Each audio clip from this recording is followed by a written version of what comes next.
जय श्री कृष्णा, राधे राधे। एक बार फिर से स्वागत है आपका मेरे यूट्यूब चैनल ज्ञान विद्वान में। तो आज के इस वीडियो में मैं आपको अखंड ज्योति के बारे में बताऊंगी। और नवरात्रि आ रहे हैं। नवरात्रा में माँ दुर्गा के अखंड ज्योत करने का बहुत अच्छा फल प्राप्त होता है।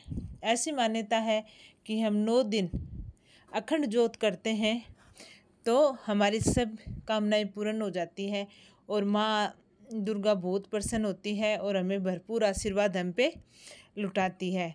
तो सबसे पहले तो अखंड ज्योत का मतलब क्या होता है?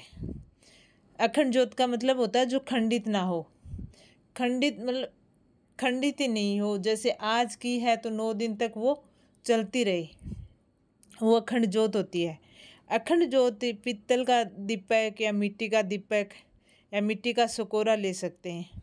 ये और मिट्टी का सकोरा ही बहुत ज़्यादा प्रभावी माना गया है, लेकिन आजकल के ज़माने में पित्तल का भी लेते हैं।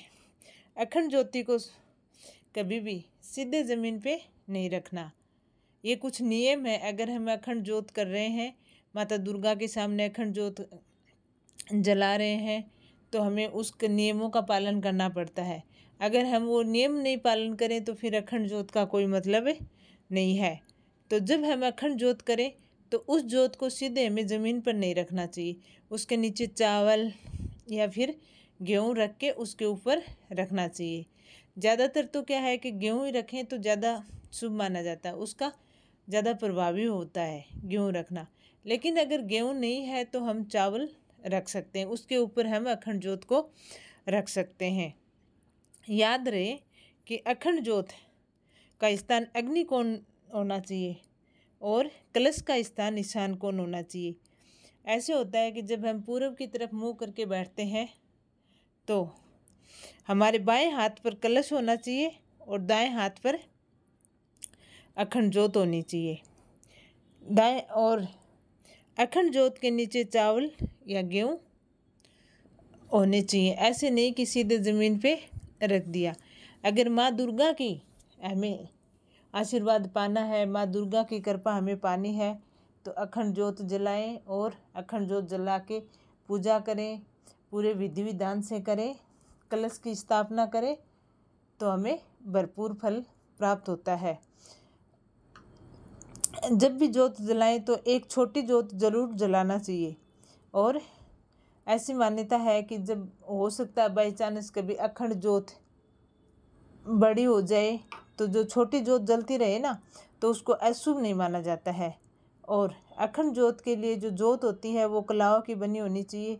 जब हम कलाओं की वो बनाते हैं तो कपूर थोड़ा हाथ में लेके और कपूर उसको जो बढ़ते टाइम जब हम ज्योत को बांटते हैं तो उस टाइम हमारे हाथ थोड़े कपूर लगा के फिर बांटना चाहिए, तो ये बहुत शुभ माना जाता है। और वैसे भी माता को कपूर चढ़ाना बहुत शुभ माना जाता है। नवरात्रि में 3 दीपक करने हैं, एक घी का, एक तिल के तेल का और एक सरसों के तेल का। तीनों का प्रभाव बहुत ही है, सब तीनों का प्रभाव अलग अलग है। तीनों के प्रभाव में बीच में घी का, दाईं तरफ तिल के तेल का और बाईं तरफ सरसों के तेल का। क्योंकि बाईं तरफ का जो स्थान होता है वो पितरों का होता है और पितरों के लिए सरसों का तेल का दीपक जलाते हैं। और एक चीज़ ध्यान रखें, जैसे हम देवी की पूजा करते हैं वैसे हमें अखंड ज्योत की भी पूजा करनी होती है। तो उस पूजा में कुमकुम फूल वगैरह लेके हमें उसकी पूजा करें। अगर किसी कारणवश ज्योत बुझ जाती है तो आरती वाली ज्योत से उसको हम जला सकते हैं। एक बात का ध्यान रखें कि नवरात्रा में 9 दिन माँ धरती पे आती है। तो जब हम नवरात्रा करते हैं और माँ आती है हमारे घर, तो हमें नवरात्रा के टाइम माँ को अकेला नहीं छोड़ना चाहिए। ऐसी मान्यता है कि जहाँ हम कलश स्थापित करते हैं, जहाँ हम अखंड ज्योत जलाते हैं, तो उसको रात को अकेला नहीं छोड़ना चाहिए। हमें वहीं आसन लगा के वहीं रहना चाहिए और वहीं सोना चाहिए। अगर हम ऐसा नहीं करते हैं, अगर रात को माँ को अकेला छोड़ देते हैं तो माँ क्या नाराज़ होकर हमारे घर से चली जाती है। ऐसा हमें कभी नहीं करना है और माँ की कृपा हम पे बनी रहे, इसके लिए हमें ज्योत को या माँ को अकेला नहीं छोड़ना है। और जब हो सकता है कि भाई ज्योत जलाने वाला हो, कहीं बाहर जा रहे हैं, तो इसलिए किसी को कहें या किसी को भी छोड़ के जाएं, अखंड ज्योत को कभी अकेला नहीं छोड़ें। जब हम अखंड ज्योत को अकेला छोड़ते हैं तो वो शुभ नहीं माना जाता है।